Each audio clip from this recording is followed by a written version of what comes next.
Going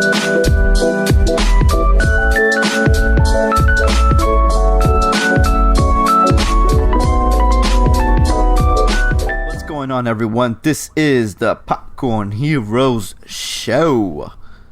What's up? I am Armando. With me, as always, is Pedro. Hello. And God's Gift, Orlando.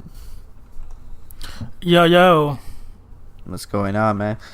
Right, ladies and gents, we just saw the latest PS5 Showcase, where they showcased a few more games that are coming out for the console, and finally the price reveal of their systems. About goddamn time. And we're just gonna talk about the showcase and see how we felt about it and what we think is happening and where we think could potentially go. So, Pedro, lead the way. Okay. So I caught the second half of it watching it live, but when I got home I was able to watch the full thing. And I gotta say, I thought it was a pretty decent showcase, because when I go to showcases, I just want to see what games you're going to announce, like right out the gate. So, and of course the price point at the very end, which they save for last. But I loved the games that they announced. The games that they showed were up and coming. And I was pretty happy with the price point. I think with $100 difference, you might as well go for the disc. Yeah. I was very annoyed, like I was telling you, Pedro, about the fact that there's not enough conversation about the console itself. I wanted to see stuff about the console. I wanted them to talk about the console. I wanted to see the UI, what the UI could do, the new stuff you could do compared to the PS4. Right. By this time last console generation, you already knew all that crap, because of E3, and they did all that stuff. So I just wanted to know what's going on with what are we going to see and expect when we turn on the system. And I think that's one of the things that is really frustrating about all this. And I don't know if this is the original plan, and it most likely coronavirus fucked it up all. But I'm just very, very annoyed that I still don't know what this machine could do once I turn it on. I want to see how it looks. I want to see... Right. Well, we technically know what it could do. We know the specs, so we know what it could do. But I know what you're saying. You want to know the what it looks like, the aesthetic they're going for. Yeah, the stuff the community stuff you could do.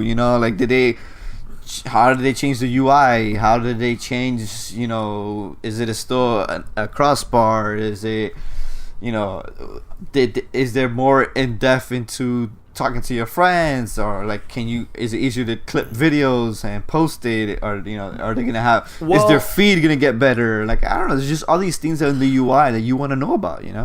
I think that's kind of important. I feel like for the general audience, for consumers, that's not they want to know that this showcase was about why you should pre-order a PS5, and I think in this they delivered. And I think that, especially with the amount of games that they showed, Spider-Man, Final Fantasy 16, Call of Duty, obviously it's coming everywhere, but it's God of War.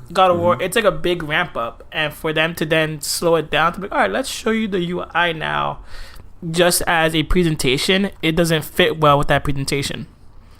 The UI stuff is a separate presentation for a separate day. Now that you have our attention, and now that people are all right, for $100 more than the Xbox Series S, I get a PS5 essentially with no drawbacks other than disc. Now that you have my attention, okay, and then you can do that small stuff. Hey, let's show you what the UI can do. Let's show you this. Let's show you that. That doesn't even have to be a showcase. That could just be a blog post or a random YouTube video they upload on their channel. So I don't really think that's necessary. I understand what you're saying by this time, but this time, 2020, is a different time. So we can't compare 2020 to any other year in almost any regard. So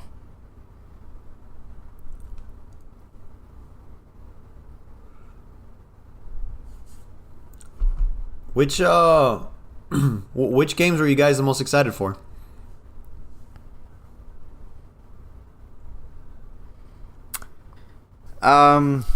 I really.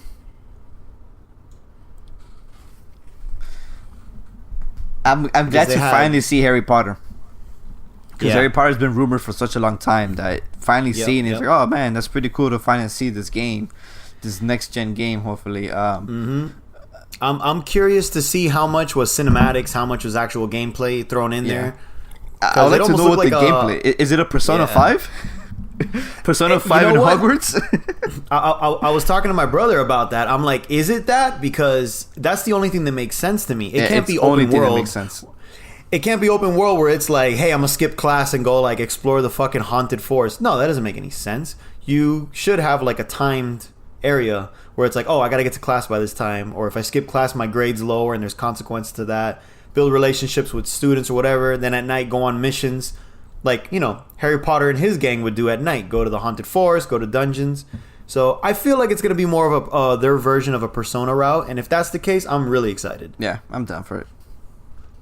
And I like that it's in the 1800s, so you don't have to get stuck with the Harry Potter characters, the timeline, the lore. Like, oh no, I can't introduce this character because he shows up here, and then you don't fuck with the timeline. You either go farther in the future or farther in the past to the point where you just don't fuck with continuity.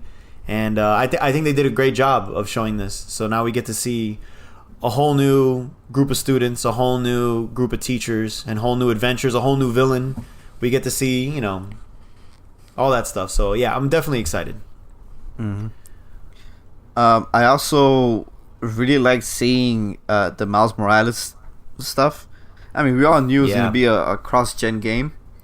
I'm not gonna play it on the PS4. I'm just gonna wait for the jump, the following year. But it was cool to see the gameplay, and see more of the game. It was nice to see Final Fantasy. You know, I heard, I'm not a big Final Fantasy person, but they, from what I've read about it, it seems like they're going back, to the original style of being very medieval.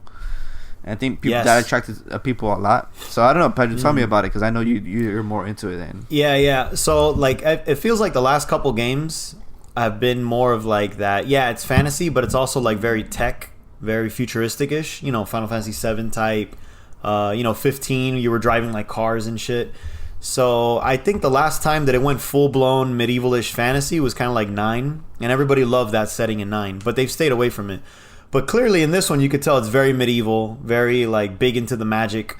So yeah, I'm excited for it, and I love that it looks like they're building on the fighting system that they started in 15. They started in 15. They perfected it a little bit better in Final Fantasy 7 Remake. And it looks like they're getting even better. Like the fact you could dodge, parry. It feels more like a third-person battling game, like a third-person adventure game. So I like that. I like that at the end of the day. So I'm excited for it. It's pretty crazy that it's a console exclusive to the PlayStation, which is, it's funny. I feel like they were going more, third party than right. Multi-plat. I mean, sorry. Yeah, it's so funny. I mean, technically they're not wrong when they say it, but you know how it said PlayStation console exclusive, and then it showed an asterisk. It showed an asterisk, and I paused, and I'm like, "What is this asterisk?" And at the bottom, also available on PC. And I'm like, "Why would you say it's exclusive?" But I guess technically they're not wrong because it's a console exclusive. Yeah, they're not wrong, but it's a little misleading. That's probably why they put the asterisk, because they're like, just in case. The lawyer was like, "You better put something down there." I wonder if it's a timed exclusive. It didn't say. I'm guessing not. Because usually they have to put timed exclusive, right? Or they usually put timed exclusive when they say that. But again, I don't know. Maybe there could have been an asterisk saying timed exclusive, but we didn't see that. Or launch exclusive, which they didn't say that either. I think it's an actual console PS5 exclusive game. Except for I think so too. And that's a big bag. If that is the case, and any future Final Fantasy games are strictly PlayStation, that's a big win, because there is a huge JRPG fan base for that. So that's another exclusive win for PlayStation. Yeah, I wonder if it's because recently Xbox did get a bunch of Final Fantasy games. Like, right, they did, yeah. they got a bunch of them on Game Pass, and so I think maybe they didn't see a lot of engagement in Final Fantasy games, and maybe it was like, okay, well, obviously, while Final Fantasy is big in the West, it's huge in the Japanese, it's huge in Japan, so that's where the fan base is, and then obviously everyone gravitate towards the Sony in Japan automatically. So I'm guessing maybe they did that and they saw like no huge return on it, and then they're like, well, maybe Sony offered them the money and they're like, okay, why not? Because we're not making much money already on Xbox. It be on Xbox. Yeah. So why make it? We could make more money, and then it's already here. It didn't. It looked, the fighting looked great, but it also looked like it didn't look like next gen. So I'm wondering if Agreed. I wonder if it's coming to PS4. So if it is coming to PS4 as well, like, yeah, get your money. Like PS4 already has like 110 million, I think, consoles out. PS5 is gonna sell out for sure. So with that being said, like, it makes, maybe that's what it was. Like, they tested the water with Xbox and they didn't see enough of return. Then Sony offered them the bag, and they were like, okay, like, what's the point of putting it on Xbox where we don't see an engagement on anyway? So yeah, that's a big gift for them. Yeah. No. Are you guys gonna get Miles Morales for PlayStation, or are you gonna wait for the PS5? I don't know. When is it supposed to come out? Did it say holidays? Holiday, so like December or something. I don't know. I gotta think about it because it all depends on when I'm planning on getting the new system. I'm on right now, not planning on getting it until next year, but the game looks really good, and I don't know if I want to wait that long. So I don't know. I'm still up in the air. I'm leaning more towards waiting right now, though, but we'll see.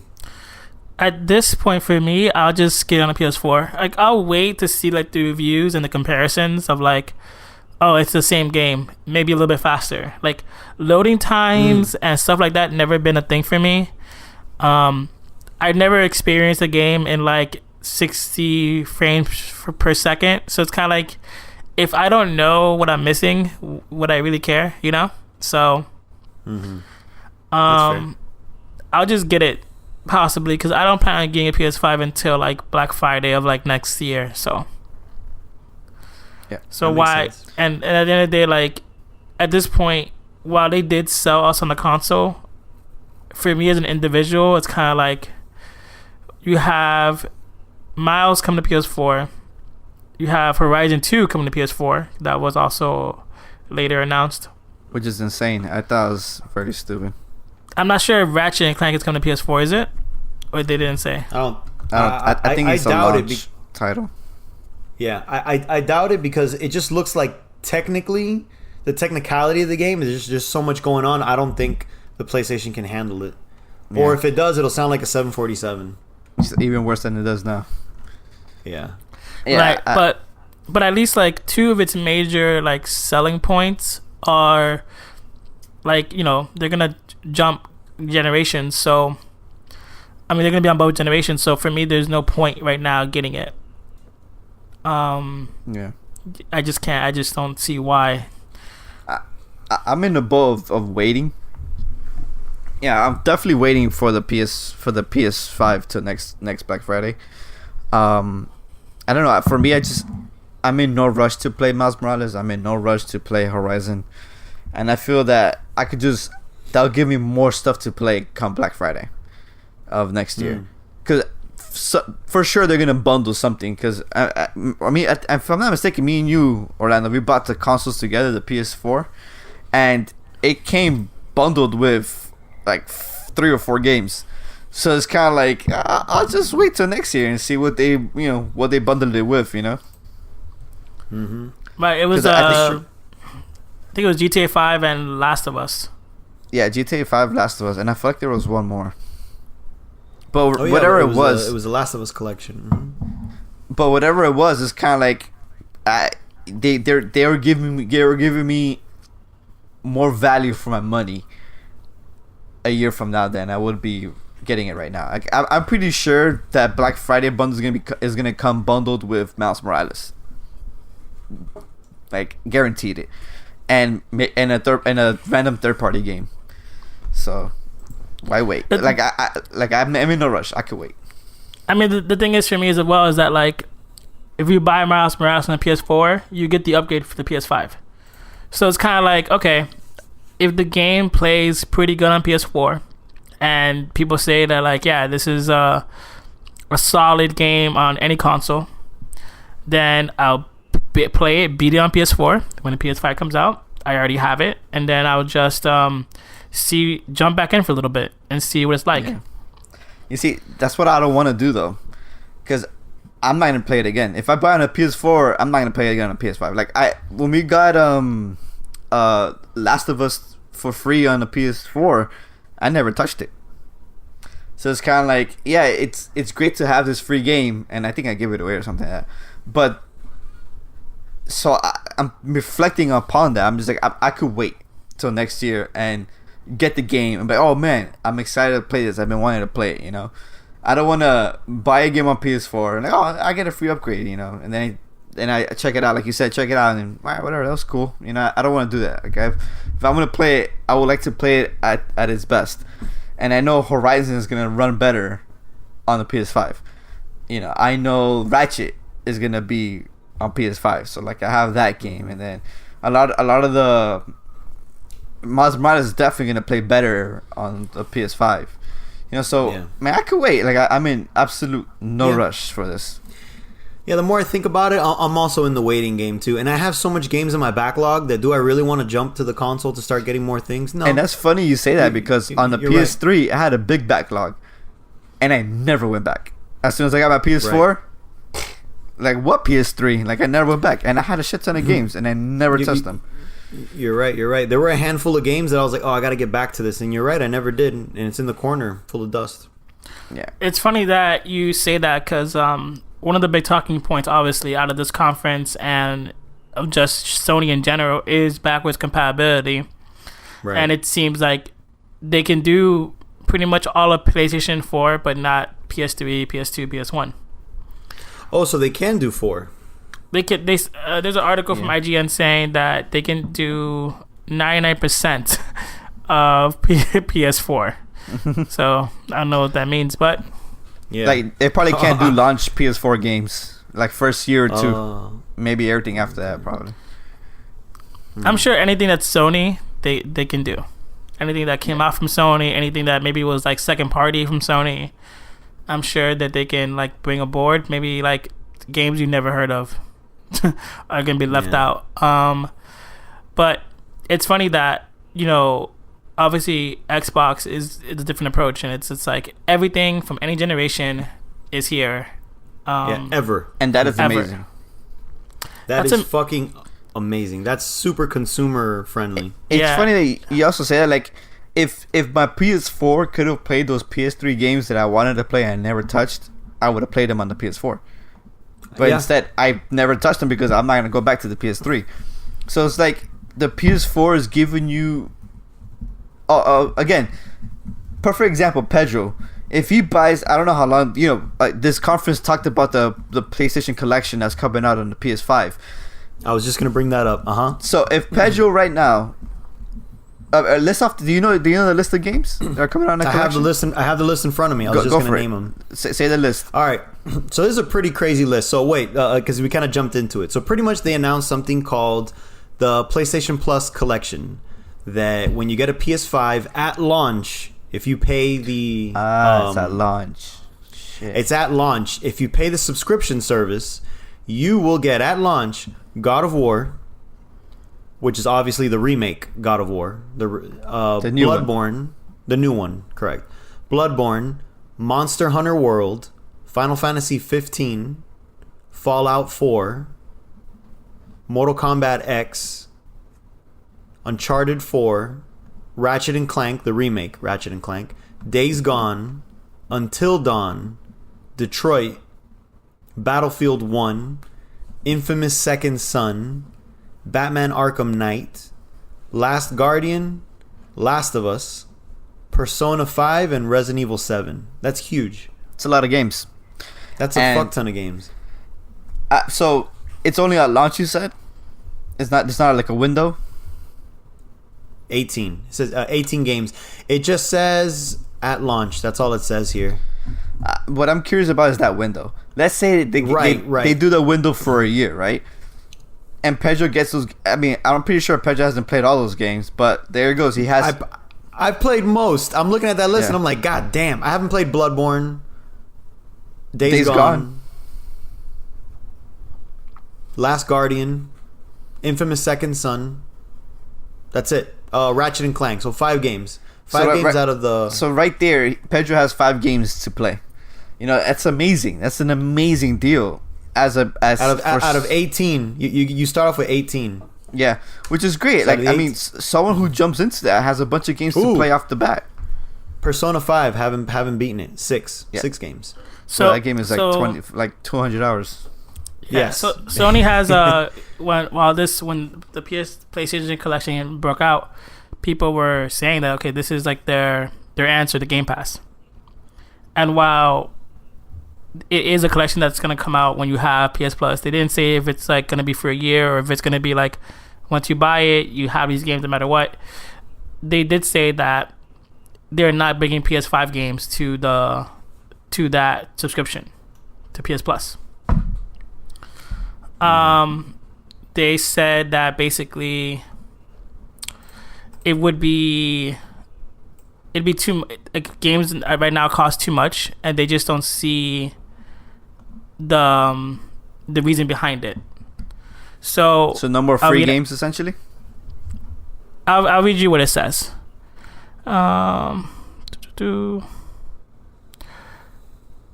so it says, however, they're only PS4 games, not PS5, and they're not part of a subscription service, but seemingly a one-off bonus. So this is like a one-time thing, basically, and it looks like it's going to stay that way. For us, having a catalog of games is not something that defines a platform, Jim Ryan says, who's like the boss of Sony. Our pitch, as you heard, is new games, great games. We've had this conversation before. We're not going to go down the road of putting new game releases into a subscription model. These games cost millions of dollars, well over $100 million to develop. We just don't see that as sustainable. We want to make games bigger and better, and hopefully at some stage more persistent. So putting those in a subscription service model on day one for us just doesn't seem to make any sense. For others in a different situation, it might make sense, but for us, it doesn't. We want to expand and grow our existing ecosystem by putting new games into a subscription service model. Just doesn't sit with that. Yeah, that makes sense. I mean, their answer for Game Pass is PlayStation Now. Yep. But I think this I never agreed when people were saying that it's their answer to Game Pass. I just think it's an incentive for people to buy a PlayStation 5 as fast as they can to get these games. It seems like there isn't a window. It seems like this is for good. Forever. That's like whenever you buy a PS5, you get this. That's my thinking. If that's the case, that's amazing. That's what I think. We'll see. Yeah. I mean, it does look like while they said that PS5 games won't be coming day one, obviously they might bring PS5 games later on, like 2 or 3 years down the line. You get maybe Miles for free, you know? What I'm scared about is does this replace the free games on PS Plus? On the PlayStation 5 generation. That is maybe my worry. I think so. Well, maybe what they do is they give, because there's been a lot of chatter of, well, not chatter, but there's been a lot of like, they should just tie in PS Now with PS Plus and all this other stuff.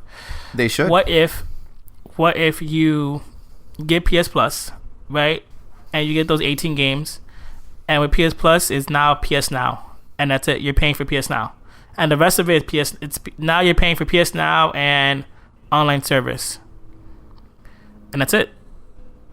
With PS Now, you can download games, so you could download PS4 games.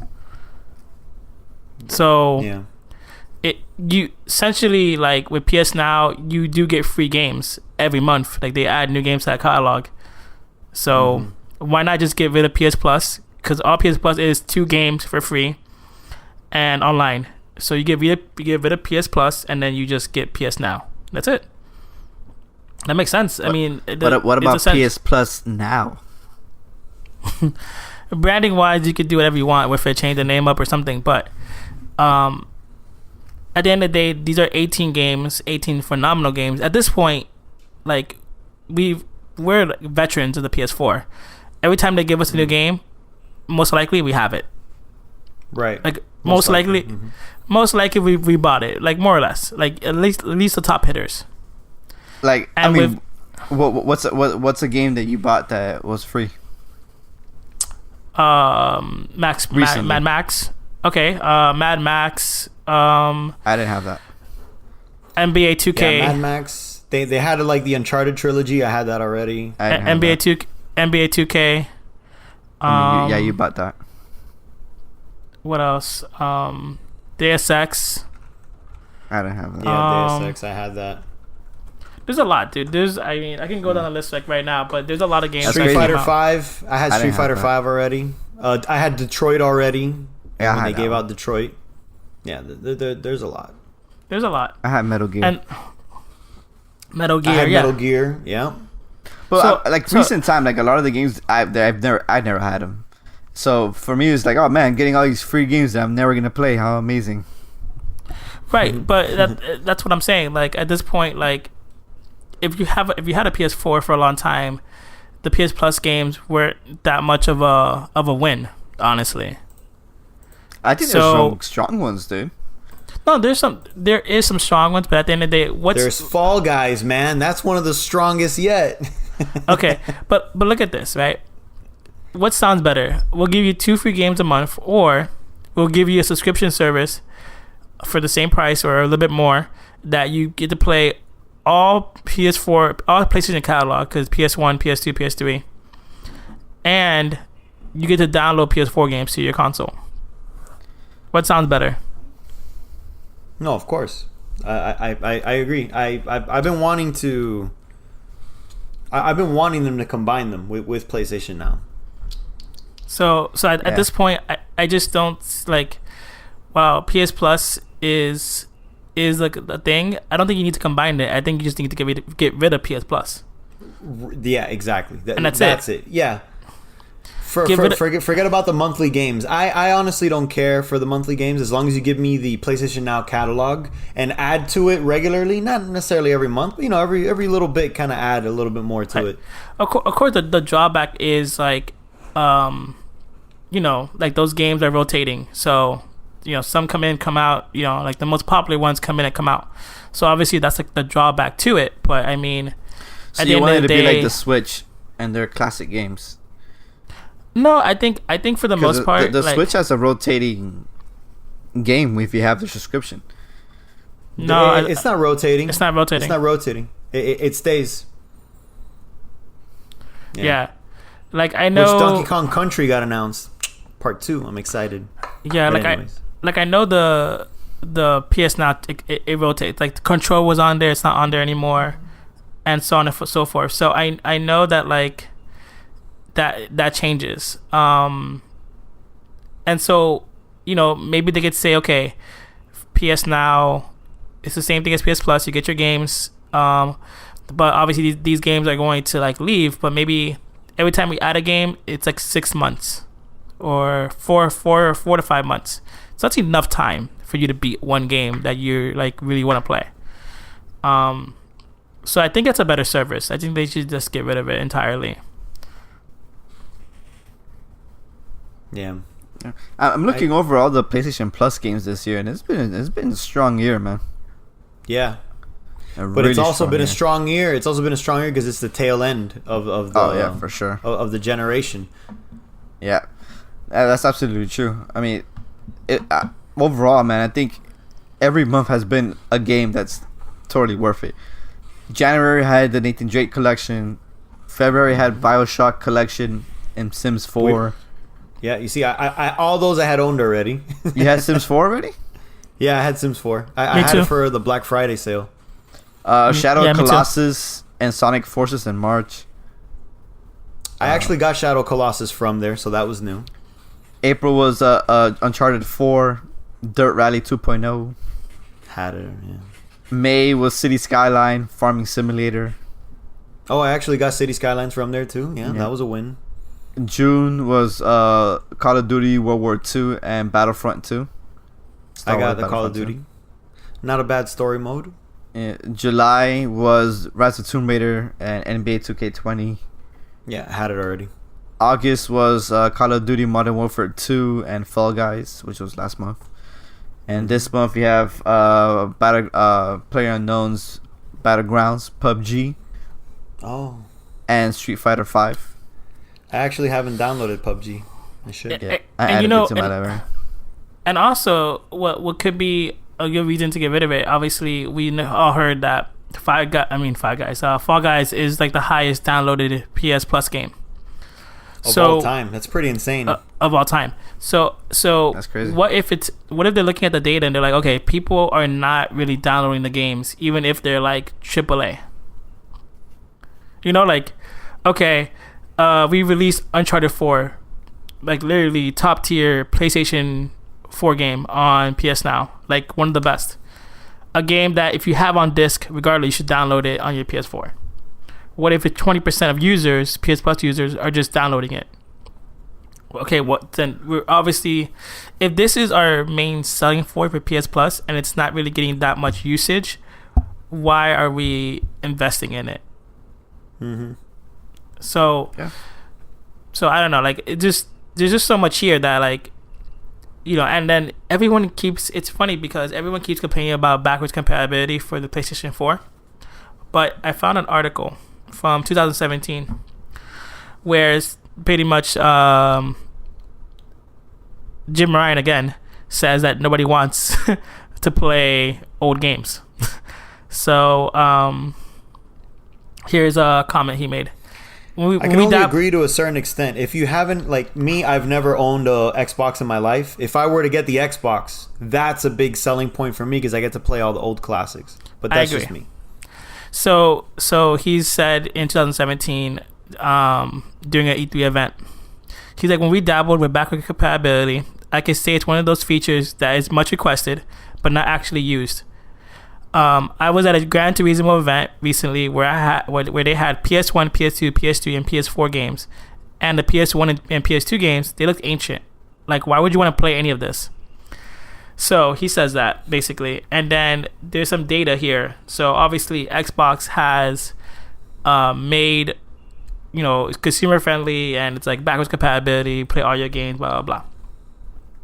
So this is 2017, so the survey could be like, you know, it might have changed, but in a survey that went out to 900,000 Xbox users, only 1.5% of users spend time playing Xbox 360 games. 1.5%? 1.5%. Wow. I'm surprised. What year did you say that was? 2017. That was in 2017. So, and this was like Microsoft went backwards compatible in 2015. So this is enough time for like people to get their hands on it and people try it. And there's roughly, like, they say the estimates, because Xbox hasn't released numbers, but it's like roughly like 40 million, 50 million Xboxes out there. And with this survey, like only 1% of your people are playing it. Yeah, it's a good selling point, but nobody wants it. You know, for me, I think backwards compatibility matters at the beginning of generations. I think once you get towards the end, it's irrelevant. Like right now, when we're jumping to PS4 to PS5, it is highly important for the PS5 to play PS4 games, because when you jump over, like if I had the money right now, I would for sure buy a PS5, like without a doubt. If I had extra income, and then be able to play your backlog on and then I could play my games that I've on my PS5. Why not? Why wouldn't that? Like, why wouldn't I not do that if I had, you know, enough money to spend? Like, that's the perfect thing to do. but once you're like right now PS4, I don't want to play PS3 games. I'm not gonna touch that shit. It doesn't matter to me how good that game was back then. I'd be like, are you remastering it? Or like I don't want to play that old shit. It's like the Last Guardian that was remastered. It looked like shit, to be honest with you. And I don't want to. I didn't want to play that. Even if they're giving it to you on the PS5, like I'm still not gonna touch the Last Guardian. Like I've never played it, so I would totally play it. Oh, for sure. But Pedro, you're the type of person who is super down to play old games. Like for you don't care. You're like, I just want to play it and have the experience and enjoy it. I even got an N64 a year ago. So yeah, I'm like totally that. Down. But I'm not like I don't want to go back. Like I could care less about what was done or what wasn't done. Like I want to play what's out right now. And if I could carry my library to the PS5, I'm gonna do it. I don't want to play the old games. Orlando, you play the Last Guardian, right? That's the one with the dog, right? No. You play Shadow of Colossus, I think it was, right? I did. The remastered version of it, right? Yep.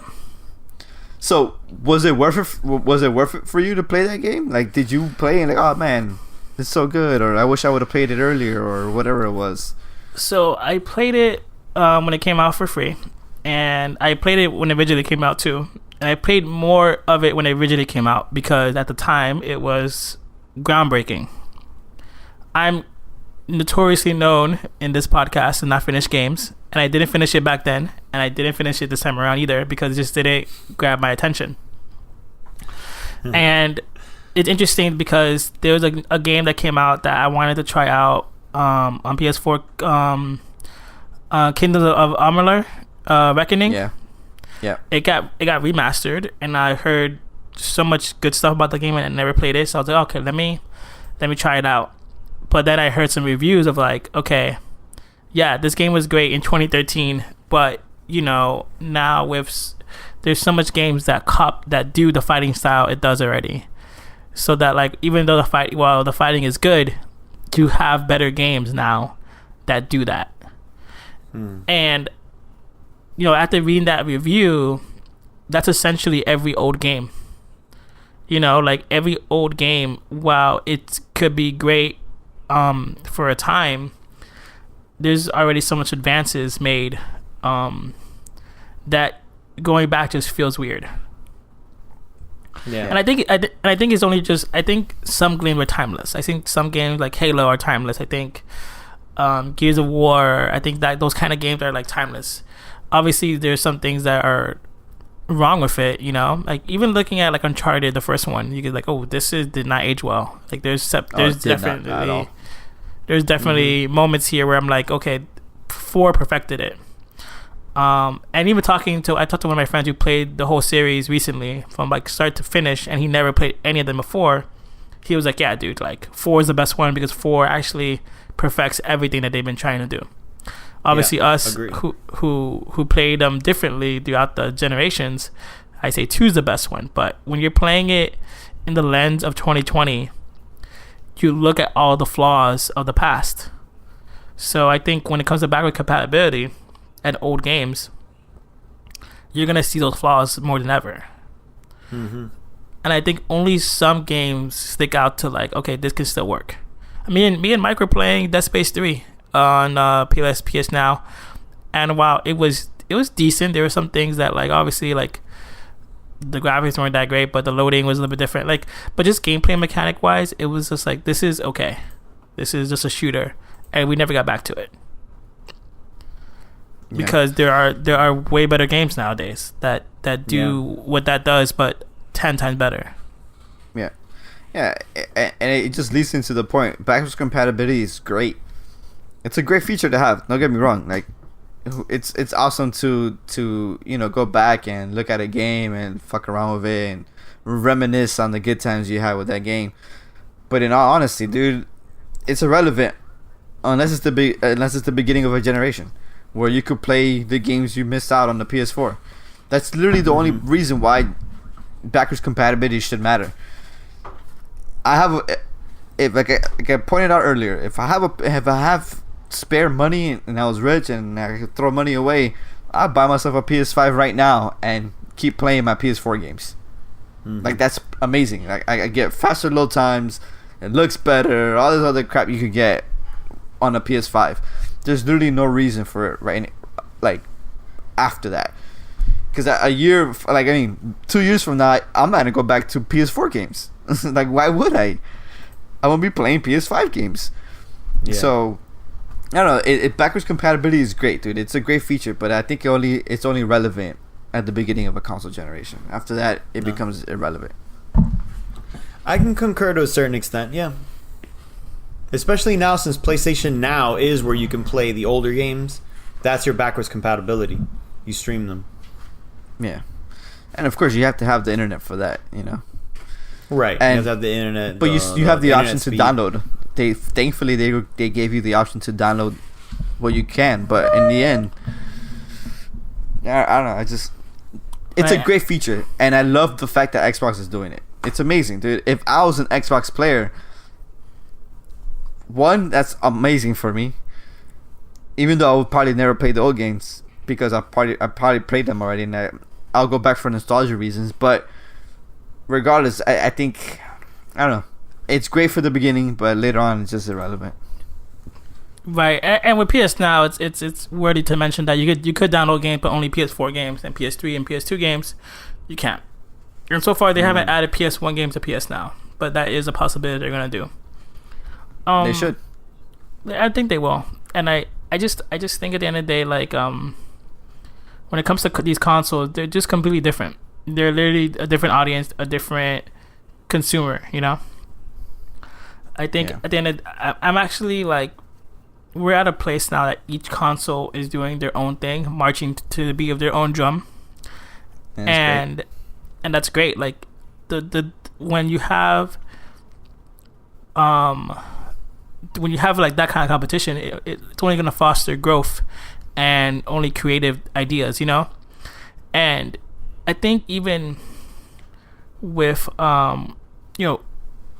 it might not, maybe it is, maybe it's not, but we look at Halo Infinite that had a showcase for the last Xbox showcase, and people were making fun of it because it looked like shit. Shitty. I don't like it. And obviously it got delayed, and there's so much other things, going down behind the scenes. But it's one of those things where, who knows, maybe the budget is different because they're like, hey, while it's gonna be a $70 game or a $60 game, we also have to put it on our subscription service. So we can't give you that $100 million budget that you're used to. We had to give you an $80 million budget or a $50 million budget. And then we have PlayStation is saying like, yo, we're not putting our games out on a service because they cost $100 million and we need to make our return. So if you want to get like AAA exclusive amazing content, this is the place for it. And everything they've shown that is first party has been like, wow. As opposed to Xbox, everything they showed has been like, okay, this looks kind of next gen. It looks kind of prettier or about the same. Yeah. So Xbox has a lot of shit going on. I think we should save that conversation for another time, because I would love to talk about that, because Xbox, I don't know, it has a lot of good shit going for it, but at the same time, it's kind of like, what's going on with it, you know?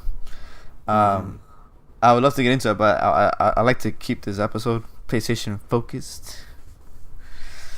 Sounds good.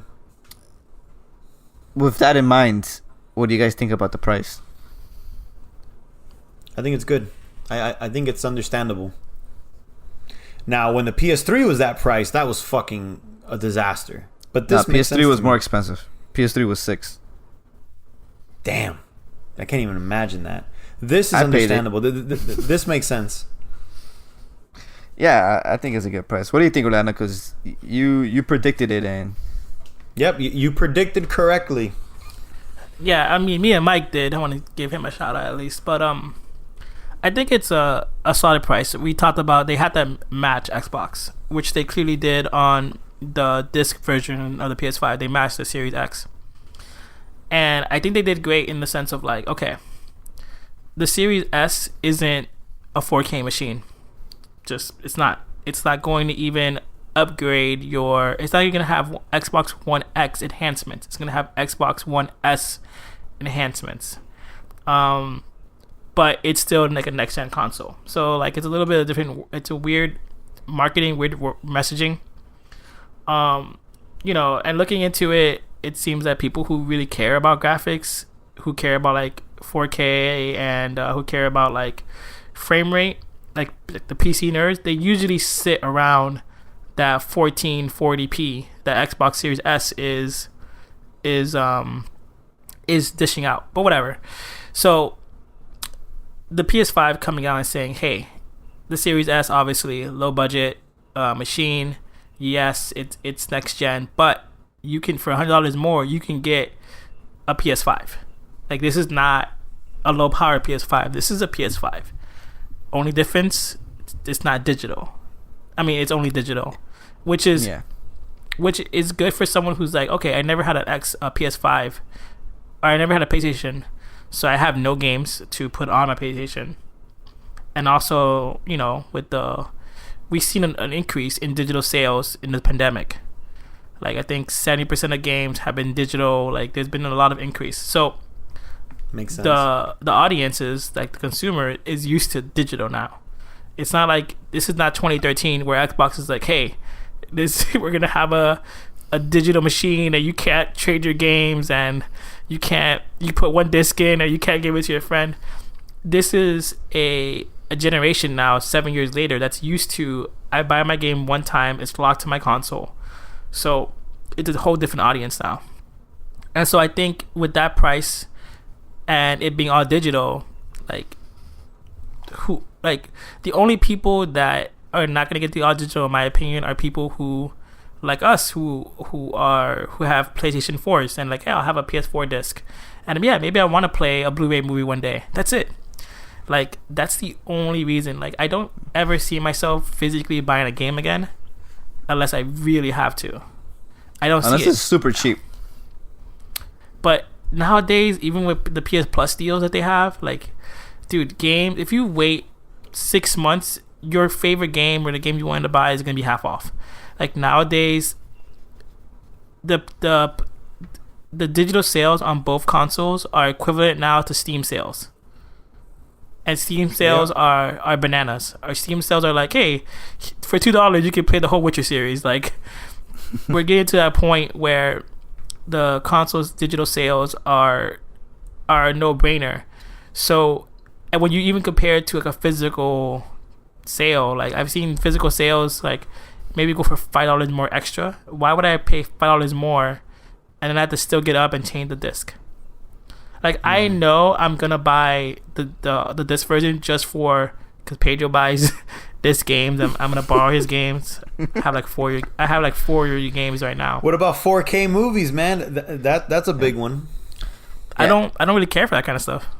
My PlayStation has always been my glorified Blu-ray player. Yeah, even back in the PS3, PS2 it was my CD DVD player. PS3 it was my Blu-ray player.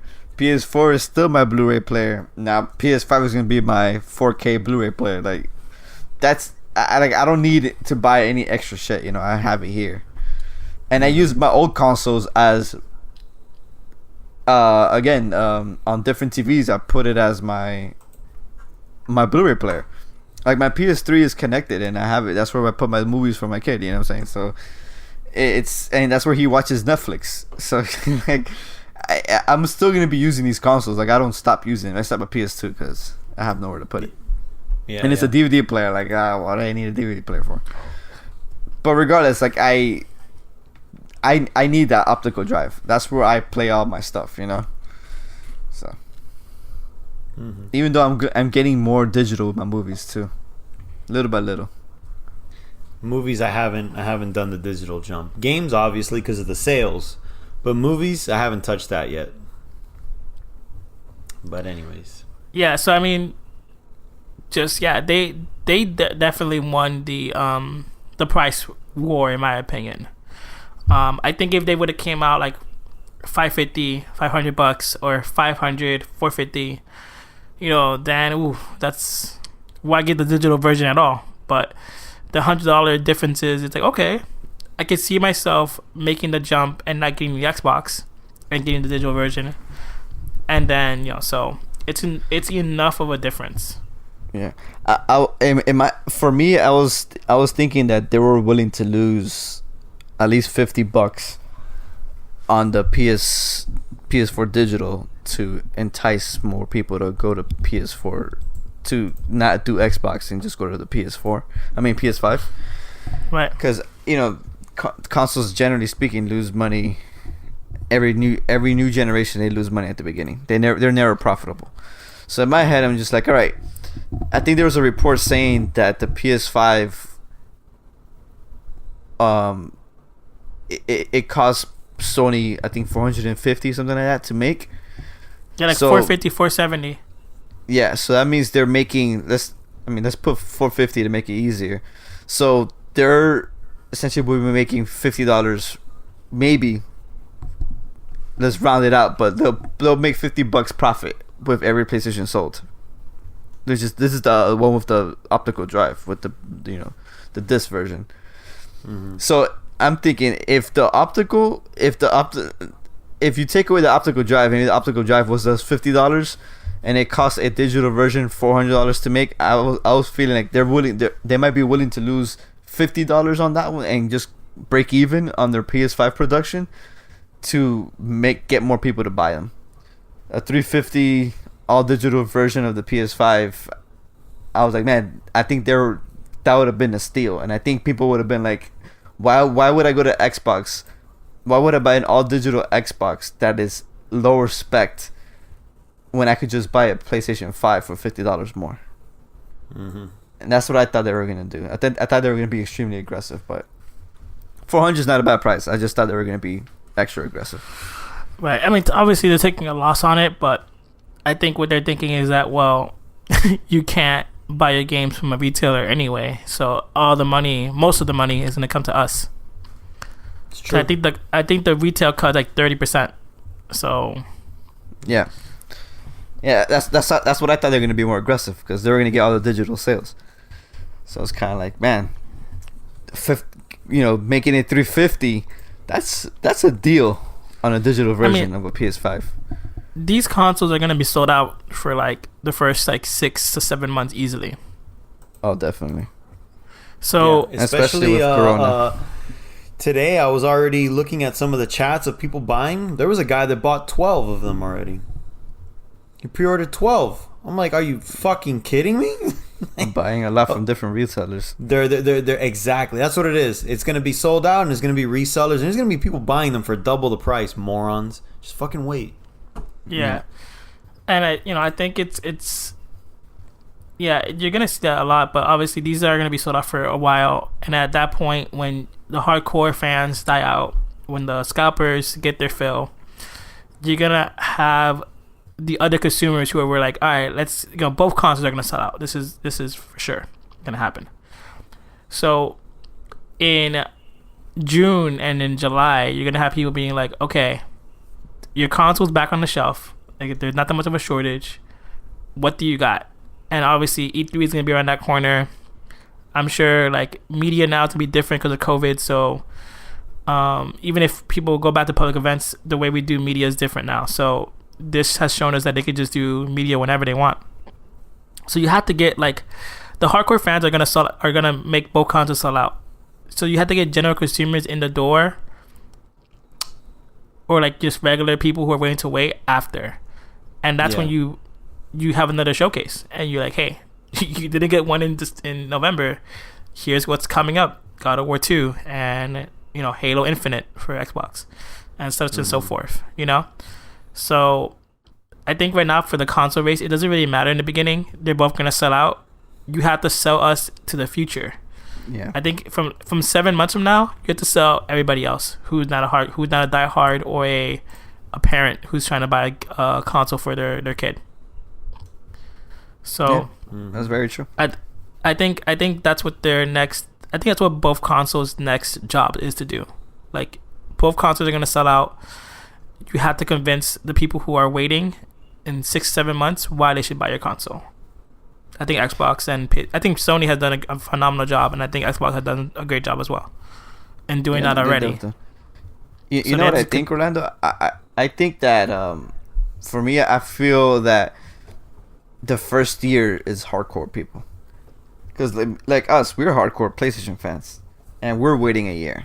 You know, I mean, most likely maybe, but I feel like the first year is mostly the fans are gonna buy that console. I think you're right, but I feel it'll be year 2 is where you try to convince the masses. Why should I buy your console? Because I feel like first year, all hardcore people are gonna buy it first year. You know, and people who can't get it at the beginning are gonna wait those months or the year to buy it. I feel it's second year 2, the fall of 2023. Why should I buy this as a gift to my kid, my spouse, my girlfriend, whatever it is? I think that's where it comes into play. Right, and I think each console is gonna have like their own like reason behind it. Like, hey, if you buy your boyfriend an Xbox One X, it comes with Game Pass, and it has everything he can play. So he's gonna be really busy for the next couple hours. Yeah. Sony can be like, hey, you buy a PlayStation, you get the PS Plus collection, which is a bunch of games that they might love, and then also we have Spider-Man and God of War, our best games. At the end of the day, you say Spider-Man, and the general consumer is like, oh, what? Really? That's cool. So I think they're already doing a good job. They just need to, both companies just need to keep it pushing, and I think, and we even seen this with Nintendo. Like Nintendo, right now there's a shortage of Switches because of COVID and everything going on. But Nintendo, year after year, they give you a reason why you need to buy their console. Mm-hmm. And this year is Animal Crossing. Mm-hmm. So like, wow, it's not the game for us; it's the game for the masses. You know, so well, it sold more. It's the highest selling game I think ever, or the year. One of those two. I think it's ever. No, of the year. Ever would be like Minecraft. Minecraft is like on like $200 million. $200 million. That's true. Yeah. Yeah, it's extremely. I think it sold like 100 and something million copies. No, I think it's at 26 million. Animal Crossing. But yeah, so they, every console has a year that they have a reason to buy. Like, this is the reason why you should buy the console. And Sony, Sony has it at 110 million. They didn't get there like in their first year. They got there year after year after year after year because they showed you year after year. This is why you need to buy the console. Xbox sadly didn't do that this generation. They fumbled the ball when they first released their console, and then they took such a long time to garner any attention that it was too late. And then their games were not strong hitters, so their sales have been like steadily increasing but kind of stagnant. Yeah, so Animal Crossing sold 22.4 million copies. Yeah. That's a lot. So yeah, every console year after year gives you a reason to buy the console, and that at the end of the day, that's what you need to do. You can't like let your foot off the gas. You have to keep pressing it. The first year is not an indication of you won the console war.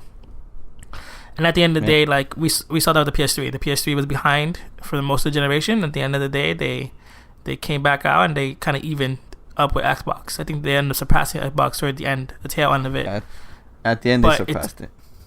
But it's because of like their content, their games. Like year after year, they're releasing God of War 3, Last of Us. They released bangers of games. So the first year isn't that important as people might think. Like, while I do think the first year of Xbox was catastrophic to its success. Oh my god, it was so bad. It's because they pretty much messaging. They gave they sold you a console and then they rebranded that console. So they essentially gave you two different consoles in one generation. So I think that's why they kind of lacked in that race.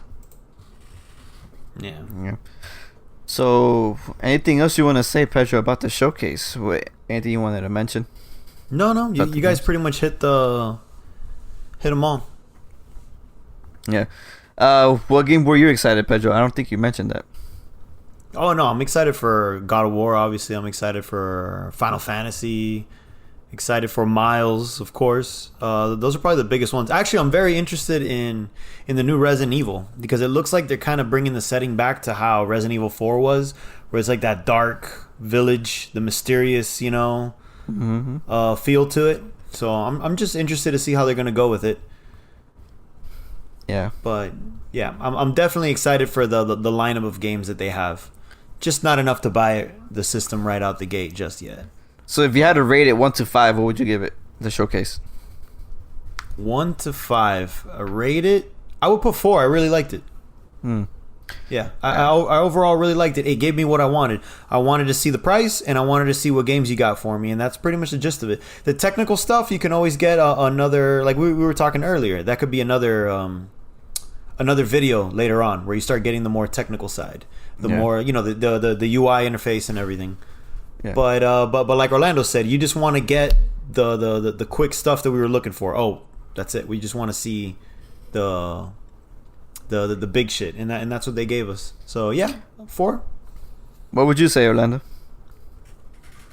I thought the showcase was pretty good, honestly. Miles looked really dope. I love the gameplay of it. I love how it looks like, a proper sequel, even though it's a shorter game.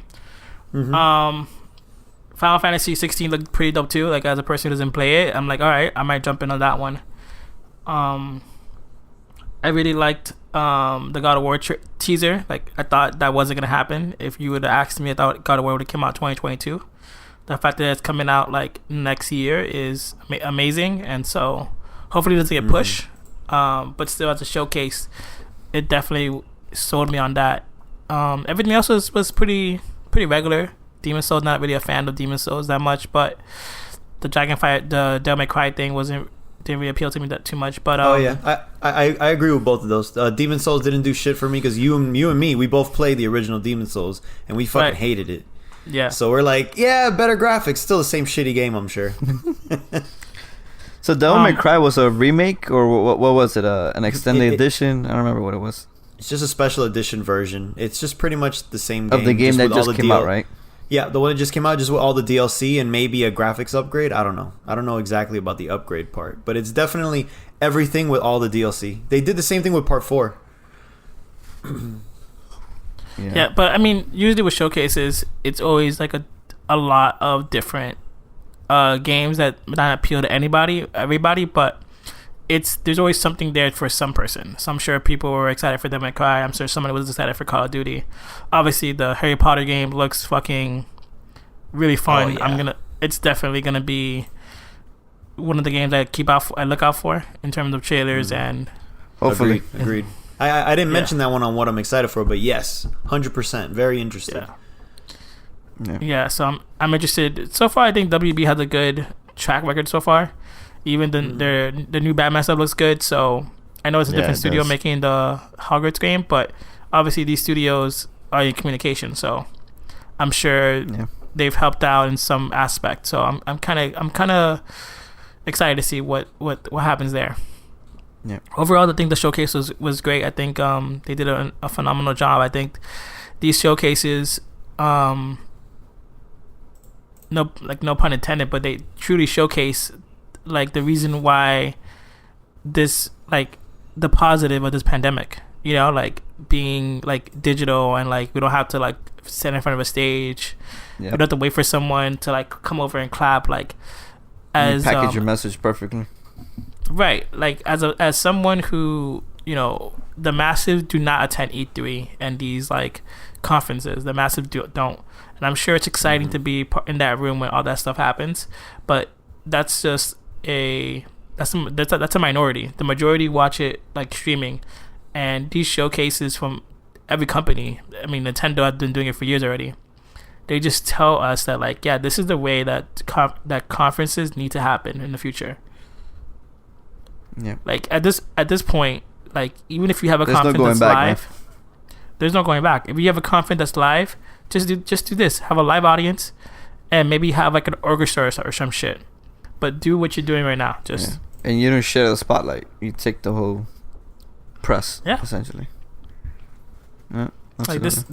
this is the way to do it. Like I don't want to see an E3. I don't want to see a guy like walk in and he's doing a gameplay demo and there's hitches and they're like, oops, sorry about that. Oops, we have a technical error. Like, just give me a Right. gameplay demo that you tailor to this moment. Have some edits or whatever you gotta do.